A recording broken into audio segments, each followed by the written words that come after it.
Aloha and welcome to Island Connections. I'm Ibrahim Aoude. Mauna Kea 2020. With us to discuss this topic is Professor Candace Fujikane from English at the UHManoa and Professor Tengan. He is chair of the Department of Ethnic Studies and also with Anthropology at UHManoa as well. So thank you both for coming over. And just like as an introduction, we did one about Mauna Kea about 3-4 years ago. And when it was still like coming up, in the news as a big issue. And we did last semester, we did one, we called it Mauna Kea Ea. And you both were there, Noelani Goodyear Kapoa was there, and Deviana McGregor as well. We had that discussion. But since then, I thought it would be important to talk about the topic, given that a number of issues have happened, And one of those issues was the fact that the road is no longer blocked, And so we want to see, what is the situation with that and why it was not blocked anymore. And the politics behind this is not like blocking or not blocking, but what's the politics and what had transpired since as regards development for the telescopes. Would you like to start or Ty? Or? I'll let Candace start. Okay. Well, I think that was an important agreement. And in this case, it was a decision that the kupuna, made. And I think that that's key, is that the kupuna are making the decisions for Mauna Kea. And, it's always been the state blocking the road, not the people. So from the very beginning, Governor Ige announced that the road would be closed for the transportation of the construction equipment. So the state set up its blockade. The people were always in front of the state's blockade. So people say that the protectors are blocking the road. Actually, they're not. The state is actually blocking the road. If you look at the sort of choreography of everything, the state is always actually the one blocking the road to Mauna Kea. So I think that this is important. The protectors have always allowed the techs to go up to do their work. Yeah. Yeah. So, if they want to move equipment, why would they block the road? Exactly. Right. So it's very interesting. That means they had something in mind, expecting or anticipating certain kind of motion, exactly. Against the TMT. Yeah. And before even all of this started, there was an Adler report, I think in 2007, that this was done for the Betty and Gordon Moore Foundation, and they explicitly stated that if they went ahead with the tried to construct the TMT, they would face substantial public opposition. So in 2007, they knew this and they went ahead anyway. Yeah. So it says something about who makes the decisions, and whether it is like the legislature, the governor, whoever, in terms of the three branches of government, so to speak. Or is there like really ruling elite behind those guys who control things? I mean, this is an important thing. So what is your take on that from your observations? No, I mean, I think, you're pointing to the ruling elite, the role of transnational capital is very evident in the decisions being made by the governor and the mayor and on down the line. I think the major way of rethinking that we've seen come out of the movement is that when Kanaka, when Hawaiians and allies and all people who are dedicated to this land organize and are committed, then you can actually exercise power in a way that perhaps we hadn't seen recently. Maybe back with Kaho'olawe and earlier people would point back to the Ku'e petitions.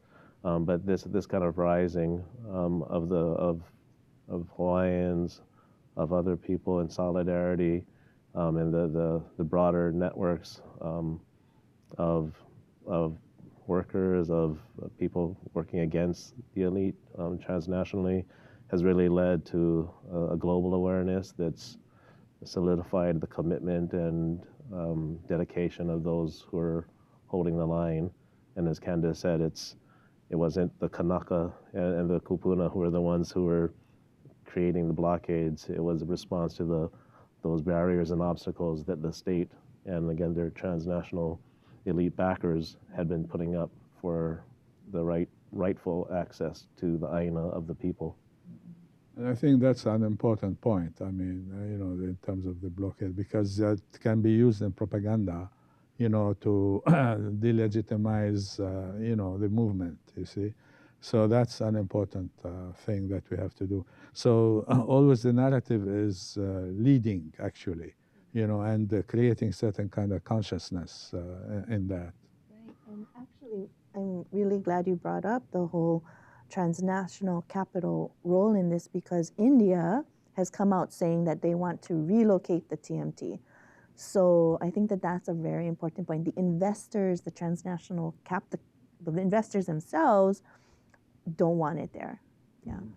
Yeah, so that's an interesting thing. And here, like if India doesn't want, and the Canary Islands say, Canary Islands or whatever, they say, oh, we can accommodate it there, you know what I'm saying?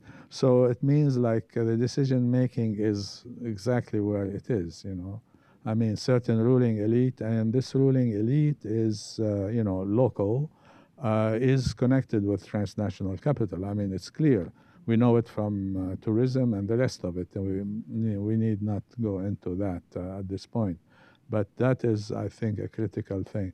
And then what is the impetus for the movement and the people leading the movement in terms of dealing with the TMT and dealing with the people who presumably are making the decisions, like Ige, for instance, etc.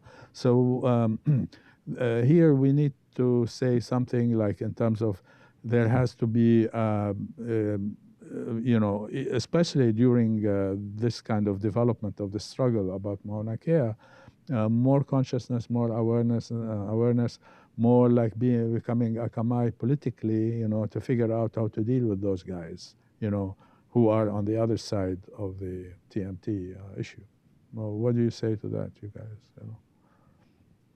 Well, the impetus is aloha aina, right? This deep dedication and love of the land, which is also of the people who are both nourished by the aina and have kuleana responsibility to tend to the aina. So it's that aloha aina that is the impetus for the protectors, the kia'i, to stand up and to also find different ways of thinking about the land, not as a commodity, not as an asset, not as something that is a scarce resource, but as Candace's own work has shown, a different way of imagining and thinking with abundance of the land and what it can do if we restore relationships to the place. And that's, I think, what we've seen at the Mauna. We've seen that ethos of aloha aina spread, and again, this is nothing new. Again, we trace this genealogy back to the many years of the Hawaiian movements and of resurgence, most recently kind of from the 70s onward, but even farther back. And that, I think the new part is how widespread it's become through things such as ceremonial practice that's really animated a different imagination and then set of connections, new ways of educating and thinking about education and knowledge, and again the ways in which it's created a new set of practices and relationships beyond just the Mauna, but in all these other communities, such as Waimanalo, Ehunana Niho, or with regards to kahuku and beyond. Yeah. We will be talking about kahuku and other things in terms of like the spillover from Mauna Kea, etc. But I wanna focus and see what you think about this. Following what Tai was talking about. It's a whole kind of cosmology, a different kind of world view. It's not like local view. It's a world view. I mean, how do you see the world is very important. And the indigenous movement has worked on this kind of worldview along Aloha Aina and so forth, so that we are not talking about going back to the little green shack, so to speak. We're talking about the future of Hawaii, future, world future, especially when you have like this climate change and all of that, witness, for instance, the fires in California and in Australia. They're still ongoing in Australia. So you need a different worldview to figure out how to solve all kinds of things, like, in terms of agriculture, sustain food to sustain people, water, potable water, and the rest of it, So I think this struggle over the multiple years, or many decades actually, has come to fruition in Mauna Kea, I think. That is, it's not like Mauna Kea just came about, like a couple of guys said, okay, let's go, and but it is like a whole thing, more movement and struggle that really had a leap in terms of Mauna Kea, leap in terms of mobilization, etc. That hasn't happened in like about 30 years. I mean, we were talking about UARC, and the struggle. There was some support and significant support for it, but not anything that bears resemblance to what we see now. You see, that's the important thing to me. So I would like to see what you think, and if you have like other examples to support that or to contradict that or whatever. Yeah, I think that kind of shift in thinking has to do with what you were saying about ceremony. I think that's true. And when you're up at Mauna Kea and you are doing protocol, what you're becoming attuned to are the akua, as the elements. So in different seasons, they're doing different chants. So in the season of Lono Ika Makahiki, they're doing chants for Lono, and they're talking about how Lono shapes the clouds and creates, different cloud formations. There's 405 different cloud formations in a mo'olelo like Keao Mele Mele. And so I think that attunement to the elements links up the work here against climate change to the work that indigenous peoples in other places are doing. There were, according to one of the watch organizations, 163 land defenders who were murdered last year.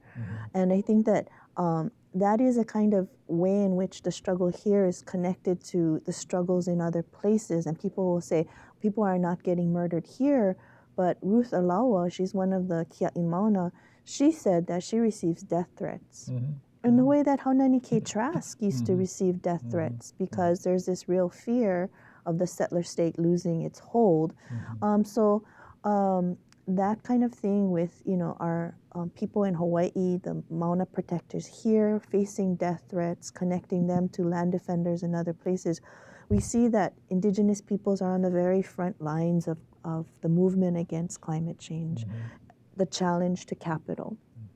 And I think that that's kind of the global thing that we're seeing, and on a more local level, people becoming more aware of the role the elements play, how moon phases are important to different kinds of practices here.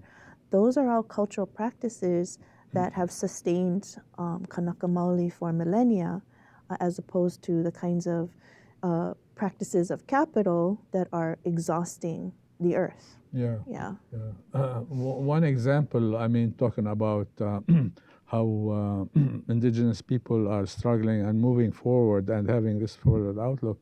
I mean, it's a classic example from the recent, contemporary period, this Zapatistas in Mexico. I mean, the Zapatistas, indigenous population, etc., land struggles, the rest of it, and they were able to situate themselves in a way as leaders of the democratic movement in Mexico, for a while, until, things happened later on that changed that. But for a while that was happening. So they had like support of all political parties and all of that kind of stuff who are not indigenous, And so the Zapatistas for a while, a significant number of years, were the leaders of the democratic movement for change in the politics of Mexico. So this is important to note. Why they couldn't continue with that is a different thing. We don't have to deal with it now. But the fact of the matter that, it's interesting to see how like the indigenous movement in Hawaii is trying to get to that, thing. They have support from, non-indigenous people, etc. But they're still like, they haven't made that leap yet in that. So I think there needs to be some kind of, evaluation and assessment of that kind of history for Mauna Kea, at least, and the movement in Mauna Kea, one. And two, to see what can be done to create that kind of leadership. We know that the Hawaiian struggle is at the center of, the indigenous struggle is at the center of the struggle for Hawaii's people. But now being at the center is not, it is necessary, but not sufficient, So how to move forward to become the leaders of the movement for change, if we talk about a different worldview and a different cosmology, etc., to look forward in terms of not only climate change, etc., but actually to create a certain model, or a certain way of governing, Hawaii, where the people are in front of that, they are the governors, actually, of the thing, that the state is responsive to them, and answerable to them, in terms of moving forward to create a different kind of political economy in Hawaii, that respects the indigenous, people and the history of Hawaii. I mean, that's, I think, critical here. So anything about that, like, let's brainstorm here, shall we say.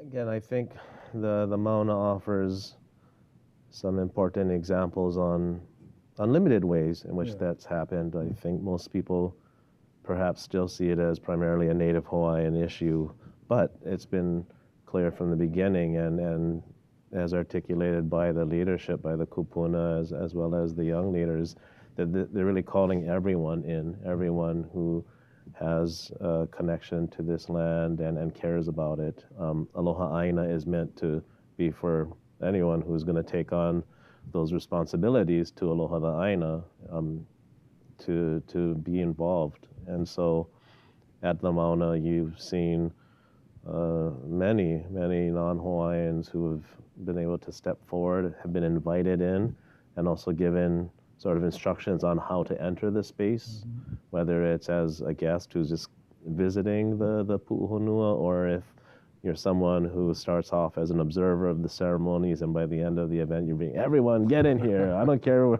if you know this chant or not, you're going to learn it right now. Yeah.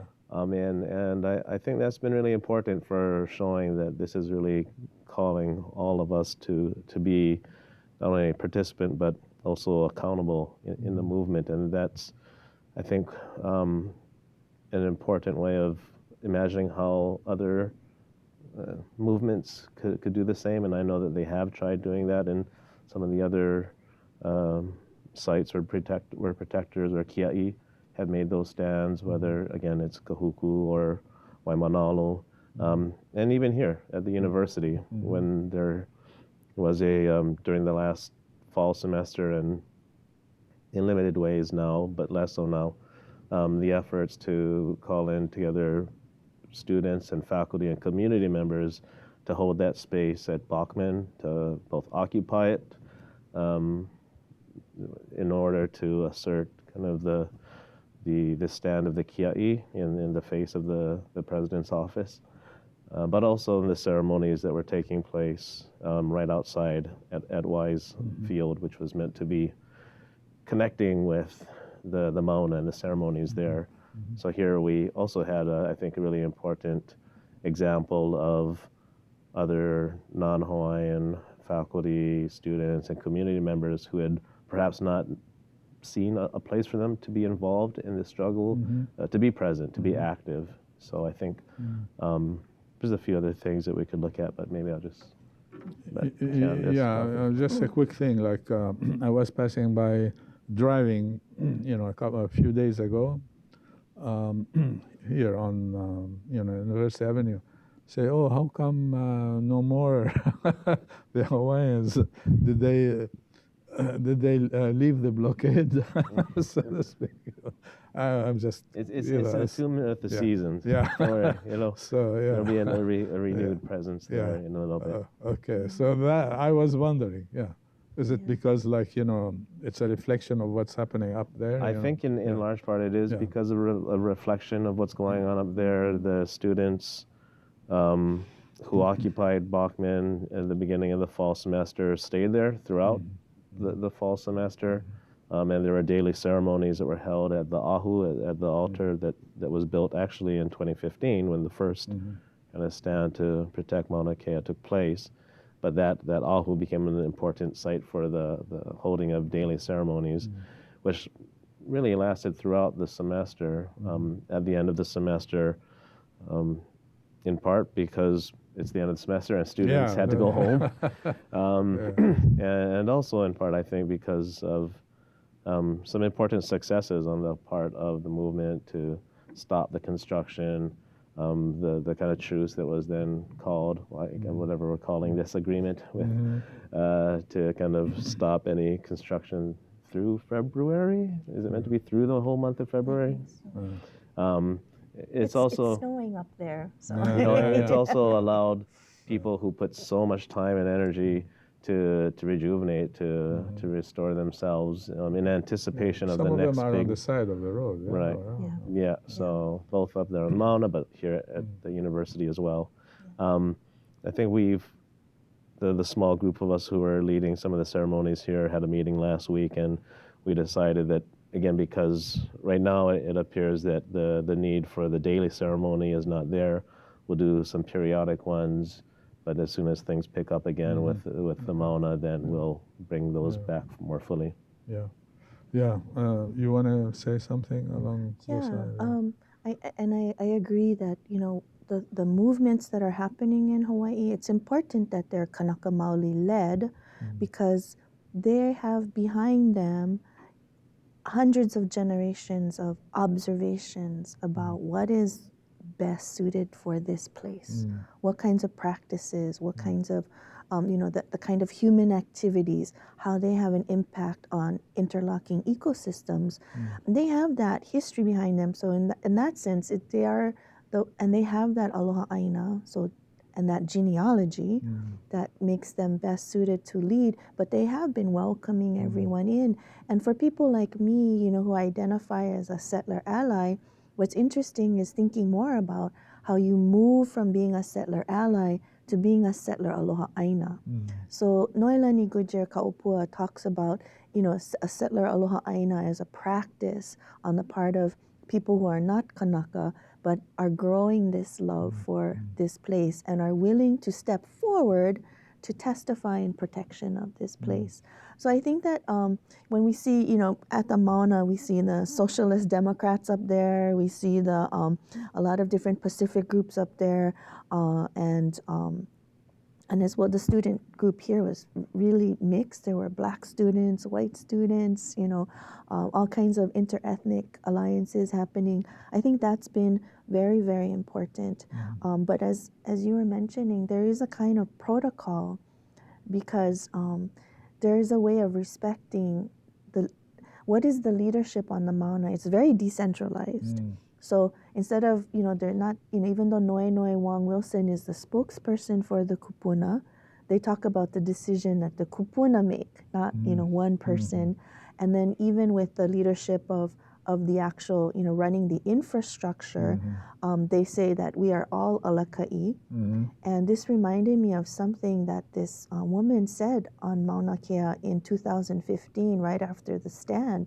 She said, She was up on the lines going up the Mauna, and she was at the top, and they could hear Kalekoa Ka'eo being arrested, Andre Perez being arrested, Kaho'okahi Kanuha being arrested, and people were afraid because they said the state's targeting our leaders. And she says, no, we can't be afraid because we're like the teeth of the mano. There are rows and rows and rows of leaders, and when we lose one leader, another tooth will grow back in and take its place.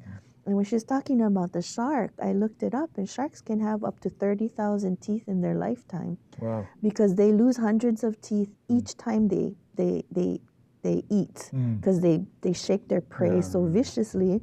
But there's always new teeth growing in, and we see that coming out of Mauna Kea, that in Kahuku there's emerging this new leadership, and in Waimanalo there's this new leadership. On Maui there's new leadership, with the sand mining in Maui. And so Mauna Kea is the makaihe, maybe the spearhead, but really it's galvanizing a very decentralized emergence of the lahui. And I think that that's really exciting to see. Yeah, I mean, that's what I was I've been observing, I mean, in terms of the mobilization that Mauna Kea created.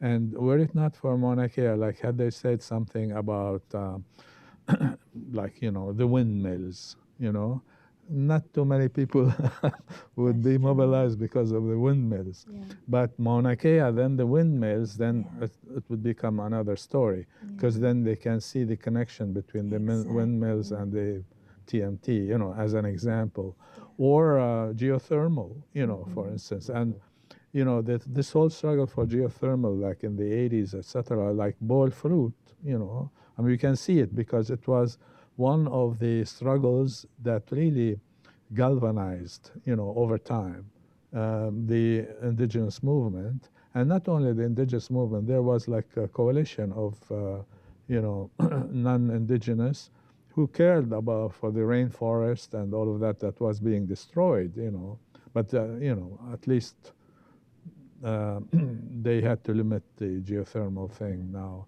I hope it would stop completely, I mean forever, because it's not good for all kinds of stuff, for people's health, for, and it's not, it's not as inexpensive as they told us it would be, and it would be only there, on the big island, because if you want to bring it to Oahu, I mean, and I saw like a while back, I mean years back, I used to show that video in my class to show them how ridiculous this geothermal was. They have to go underwater and over water, and on land on Maui, and then underwater again to transfer the energy to Oahu so they can use it. I mean, it was stupid. I mean, so like students would see it and say, what is that? They didn't know that. So they would think only, oh, geothermal is good, it's a different alternative energy, whatever, but they don't see the, intricacies of it to make it like really terrible for, use. I mean, and it'll be expensive too, ultimately, So, I mean, that's one of the things that created those kinds of things like Waimanalo and all of that. The Kahuku thing, I mean, is very important. I don't know what's happening with the neighborhood board there, but I think there is, opposition at the neighborhood board for that. Just to pick up where you were leaving off with geothermal and that struggle, and in general, again, I think on the one hand, Mauna Kea has created a much broader awareness, awakening, understanding, as embedded in the name Wakea. Yeah. More expansive across the lahui, across the Pai'aina, in terms of activating this consciousness. But really, it, as I think we had mentioned earlier, is the culmination of these other many struggles, both political and cultural. And, we have a direct connection with geothermal and Mauna Kea, with the role that the Kanakaʻole family played and plays in both struggles, particularly, Antipua and Kekuhi, Kamaka'i, but their whole family really, in organizing the lahui to protect Wākeleopuna from geothermal because of those embodiments of our akua, of our deities in the Aina, this being the home of Pele, and also understanding in a deeper way our connection as people to these akua, to these deities, and to the Aina, to the land, which again, the akua as elements, as Candace pointed out, is really important there. And the ways that they brought ceremony to bear on these politics, again, if we're talking about these different epistemologies of knowing and acting, that was seen especially clear there, as was in Kaho'olawe and in other areas, and all of that also feeding into the ways that education was being recrafted based on Hawaiian language, through the immersion programs, through Hawaiian knowledge and practices in the charter schools, all of these building up to this kind of moment where you bring all of them together, some of the individuals involved in these early struggles, their grandchildren and some great-grandchildren that are now kind of these emerging leaders, to be there at the Mauna, and this then kind of expands it out again in these new ways that are so powerful. And you've also kind of reminded me when you're talking about Wākeleopuna and geothermal, that I think it was in one of the other really fascinating things that came out of the current Pu'uhonua that was established since July was the Pu'uhuluhulu University, these free classes that were being offered and really sharing this knowledge in new ways. And I think it was Ku'ule Higashi who had this class about the Papaku Makavalu methodology. And if I recall it correctly, she was actually referencing back to how one of the methodologies is to look at how these chants embed indigenous knowledge of the land. And one of them was to look at these Pele ones, and the last eruption that happened sort of traced one of the paths that was laid out in this chant. So had, that particular geothermal plant kind of read that chant, they would have known not to put the plant there because it was kind of laid out in this genealogy. You just anticipated what I was going to say regarding the mo'olelo, and where does the mo'olelo come from? I mean, from material conditions of life, to try and make sense of the world, etc. Okay, so it's a material thing reflected, in the culture, and then it becomes theoretical or whatever. So these metaphors are very important to have people deal with nature, and their relationship to nature, etc. So I mean, if you look at it from a spiritual level only, unattached to the Aina, for instance, we would be remiss, all kinds of stuff, But if you look at it the way you described that class, and what I'm just saying, then you begin to think about, epistemology, different epistemology, and from that, and that epistemology coming from a different worldview, a different cosmology. I just add too that the way that I saw it was not because I was there, but because it was put on social media. So that's the other really important thing about expanding this out is that knowledge that at one time you couldn't know unless you were in a halau of a specific genealogy.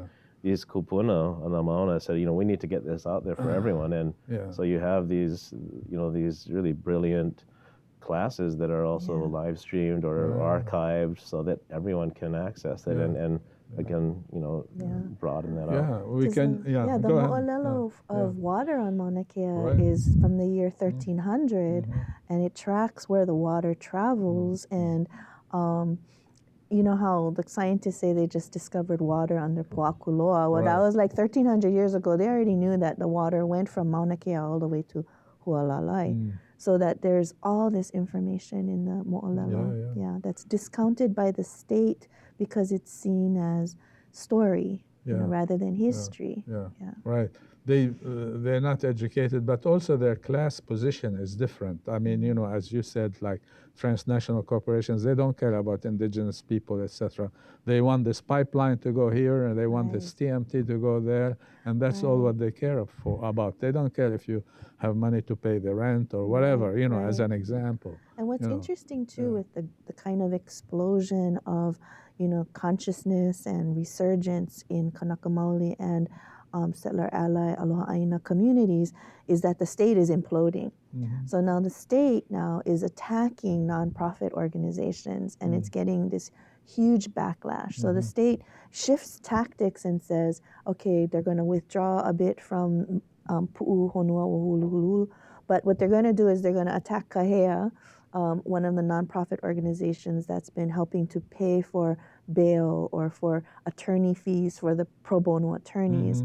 And so now the Attorney General is subpoenaing, I'm one of the board members of Kahea, they're subpoenaing our financial records from First Hawaiian Bank.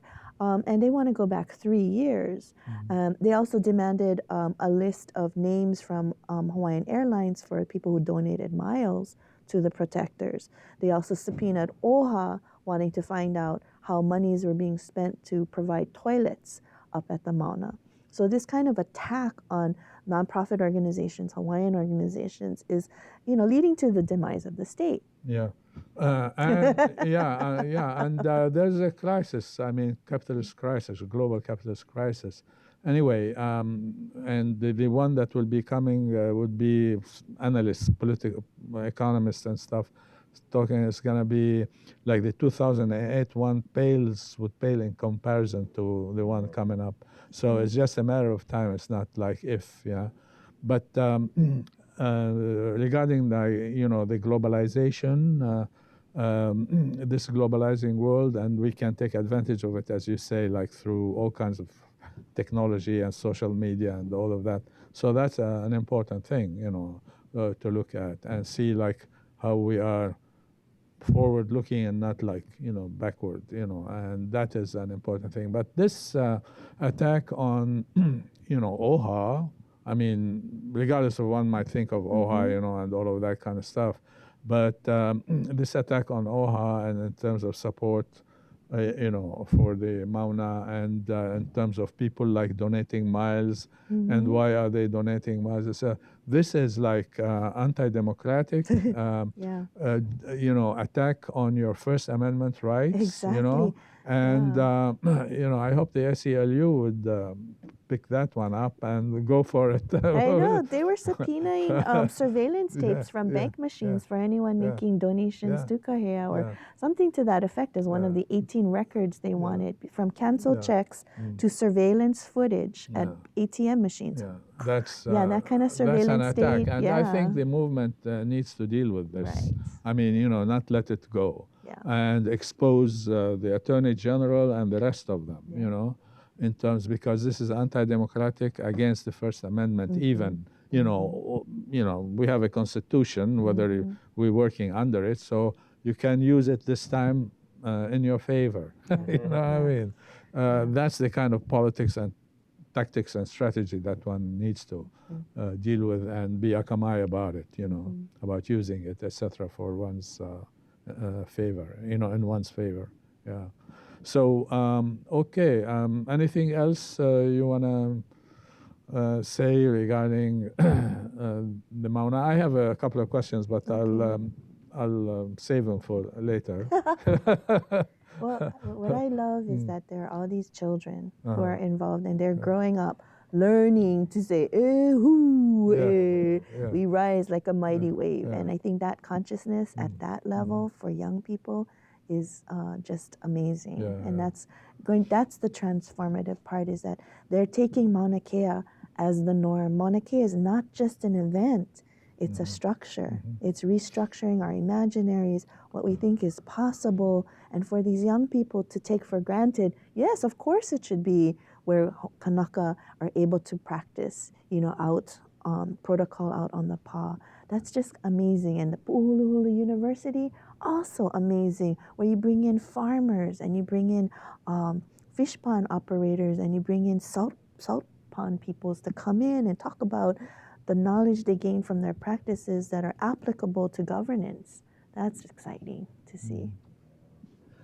I would agree with that, especially with the little kids. And I think about my own daughter who's 8, and when we went up to the Mauna, but even before that, we'd been so immersed in what was going on that, when she got there, she was just ready to take all of that in. She found her other friends from school that were also, it was during the summer, right? So they were all off, and she continues to talk about that experience. And we went up again afterwards because she wanted to go back. She's like, when are we going back to the Mauna? We need a few miles donated. No, really? Yeah. And just her even driving past campus with me sometimes when we'd look at the ahu and she'd see something amiss or wrong. She goes, oh, how come that flag? Like sometimes people would stick an American flag there. Yeah. She goes, why is that there? I was like, yeah, I know that needs to be removed. Or when the kukulu, the stands with the kupuna's names were taken down, which they were taken down because they were actually falling into some disrepair because of the weather. That's why those went down. And you were like, where did they go? But things like that, they start notice because they're being more observant. They're participating in these practices of kilo, which has become really critical now. How do you really observe these environments to be in relationship with it in the right way? These things are now kind of becoming the norm again. It used to be the norm, but again for these next generations and for really a whole community of people who, both non-Hawaiians as well as Hawaiians, who felt like there was this remove from things, Hawaiian knowledge, practice, chant, politics, that people didn't find entry points into until this moment and are now really gravitating towards in terms of thinking about what it means to be on this aina. So one of the things, the question thought that I have, one of them is okay, like when I teach, about Hawaii, etc., I say Hawaii is not an archipelago. You know what I mean? It's part of the world. After all, Captain Cook, where did he come from? So there is then a relationship between, the global, the global picture and the Pacific, right? I mean, that's our history here, right? So in that sense, then it's the question: what is the difference? What is the relationship between the world system, or the global system, and things happening in Hawaii? Since we are all, in a globalizing world, and we are affected by, all kinds of things, including, agreements, international agreements like world trade and, and all of that, organization, WTO, for instance, and stuff like that. And so what is the relationship between the political economy of Hawaii and, that kind of global picture? After all, we have like banks here and, affiliated with other banks and all kinds of stuff. We have like tourists coming from Japan and China and Korea and the rest of it, you know what I'm saying?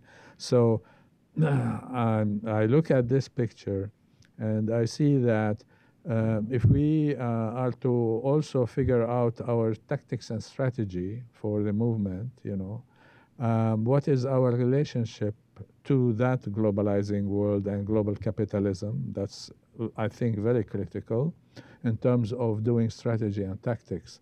What is our relationship to, shall we say, for the lack of a better word, the people's movement on the continent, whether it is indigenous or not? You see what I'm saying? I think this is very critical because, we can do a lot here, but then we are confined to Hawaii in this sense. If we want like a lot of support from other places, and by the way, the Mauna Kea was, international, and people like from Europe and other things were supportive of the Mauna Kea movement and all of that. But I'm just saying that, this gives us an indication of what might be possible. And I think it's critical with that. And that's why I'm thinking like, might there be, at the university or Mauna Kea or anywhere, those kinds of classes or study groups or whatever to study about those kinds of things and look at the indigenous question in terms of class, also the relationship between the indigenous and the class question, the ethnic question, the racial question, etc. All of these are interrelated. These are, dimensions of our existence, right? So what are the relationship among all of these things to move us forward? I think, to me, it's critical. And why I say this, not like, sitting at the University of Hawaii thinking about it, but my own indigenous struggle, taught me a lot, and still teaching me a lot. And I see, I, relate to my indigenous struggle to figure out what's happening in Hawaii and the indigenous struggle here. And at the same time, I relate to the indigenous struggle here and see what it might teach us there, in our indigenous struggle. So I think that is critical and very important, And so this is always a question that I always think about, and try to find answers to or whatever. So any kind of mana'o on that? Yeah. So, I'm finishing up my book, and I'm writing about how under these conditions of climate change, what we see is that indigenous economies of abundance will replace capitalist economies of scarcity. Mm-hmm. That pretty much capitalism cannot sustain itself. It's in crisis because it cannot keep opening up new markets. And that contradiction, the central contradictions of capital, is eroding away at it right now.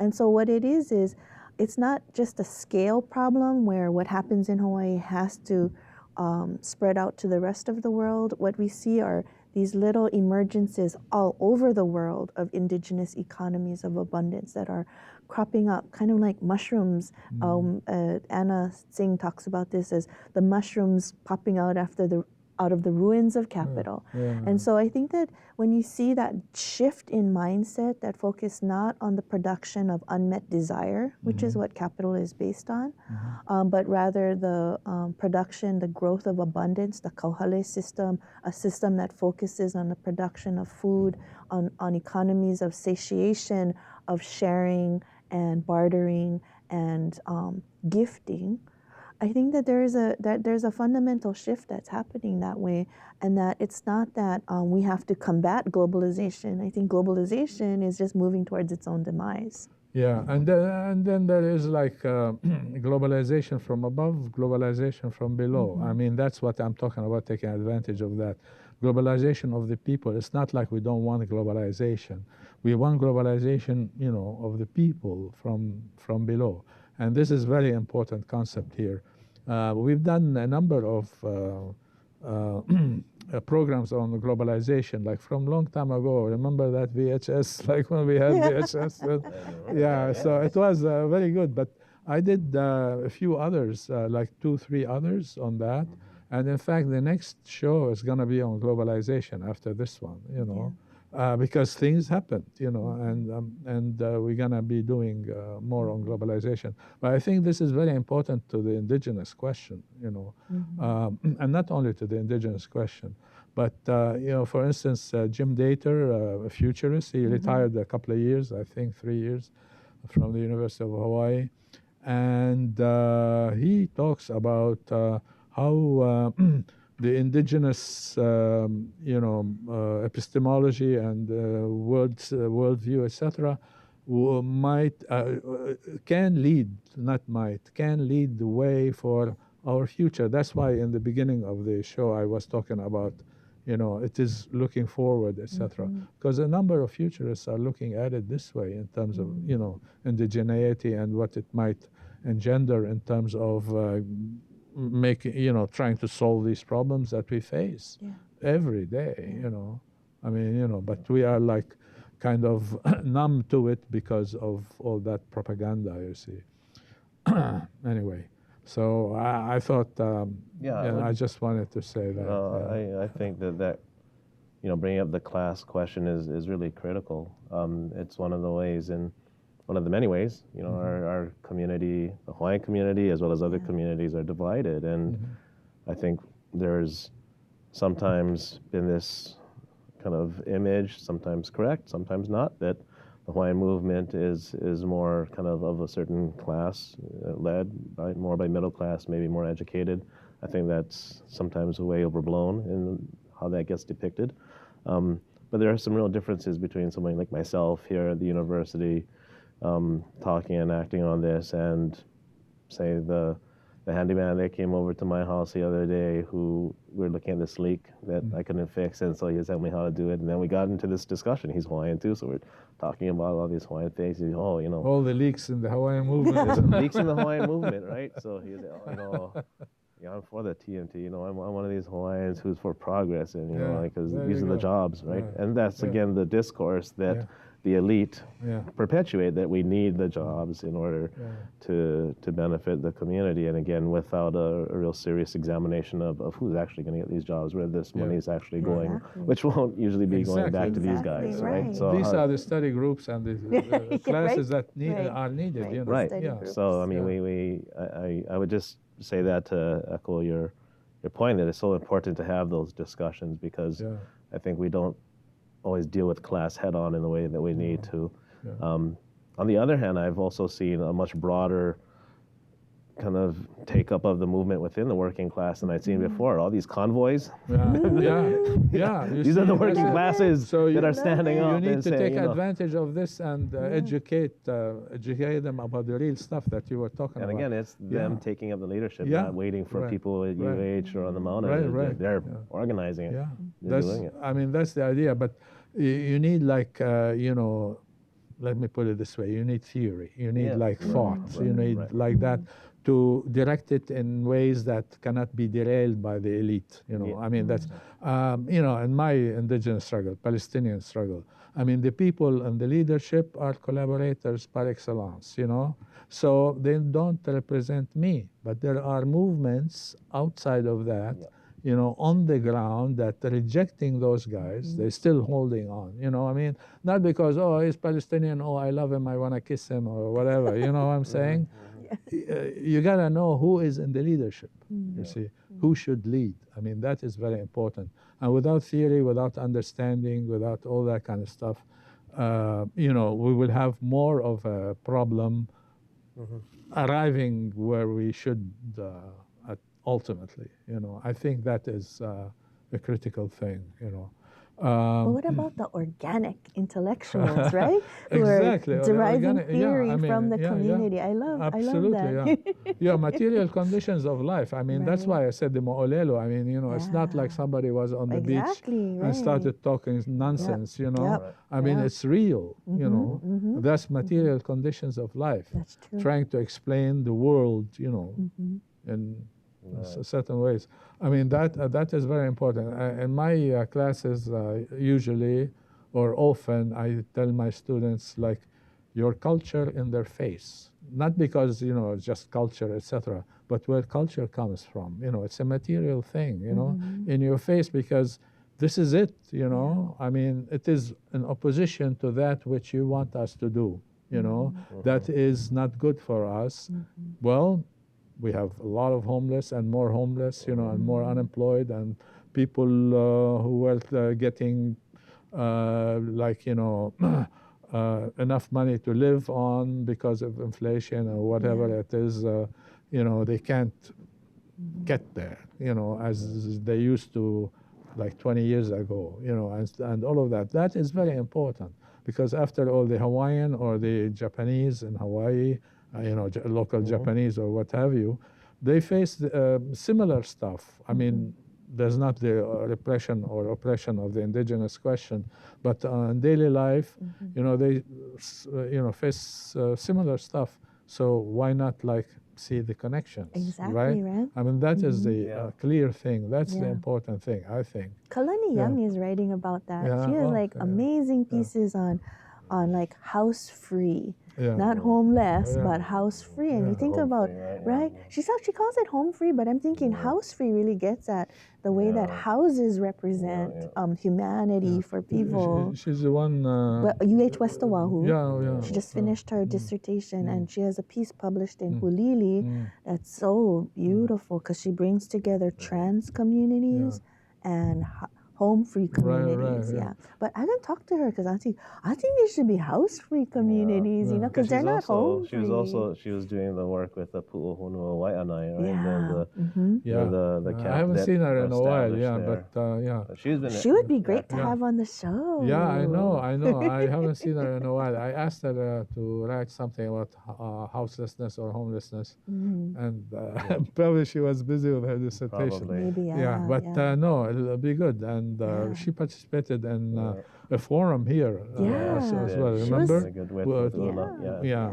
I don't know how much time we had left. 3 but minutes, but I did want to just flag when you're talking about the global context, and because we talked a little bit about this in passing when we were walking here, just the kind of awareness of the U.S. military and its being, based here in terms of its Indo-Pacific Command. Is that the new name now? Indo-Pacific Command, I think, is no longer PACOM. I think it's Indo-Pac or whatever.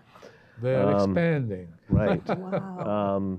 But this being one of those clear ways of thinking about our local and global connections and the place that Hawaii has in U.S. empire and war making. And Pohakuloa. Exactly. And I had a few students who were up there on the Mauna for the whole semester. They're doing these courses, these distance courses, which a few of them just got to present on last week.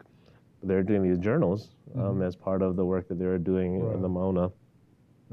And they were writing, this is the first time they heard all those explosions, all the drills, all the training, all those exercises going on. It's going off at night, and there's a different awareness that many of them had because of that proximity to the actual training that sometimes is out of sight, out of mind for many Kanaka because you're not so close in proximity to it.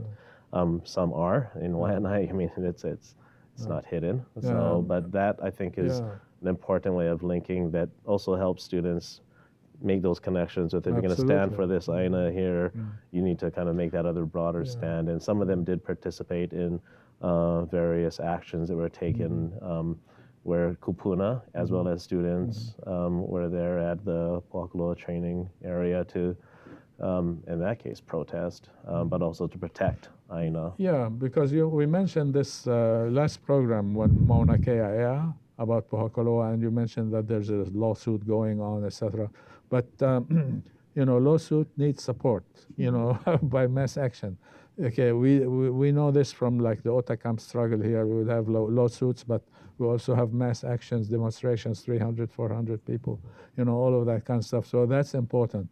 And then hopefully, Mauna Kea would spill over to Pohakuloa and show the relationship and indigenous, global relationship, etc. And with the empire, the notion of U.S. empire. And also go to the those windmills of their mind, there's a song about that.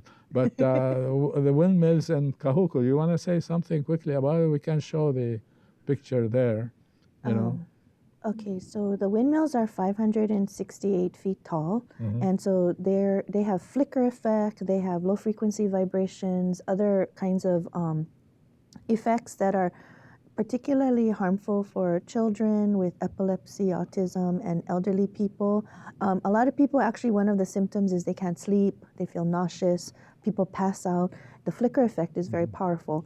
And so the stand that the Kahuku people have taken against the turbines has been very powerful. It stems, a lot of the people are from the Mauna Kea struggle, and what's nice is that the Wai'anae people have hooked up with the Kahuku people. They've historically been, rivals because of football. But so now the question is, should we just focus on the setback, which right now there's no law, and there's currently a Senate bill going through to set the minimum to 1 mile setback, or do we do something else? We should think it through. Yes, right. Okay, thank you for coming over. Mahalo nui loa, viewers, and aloha. See you next month. Aloha.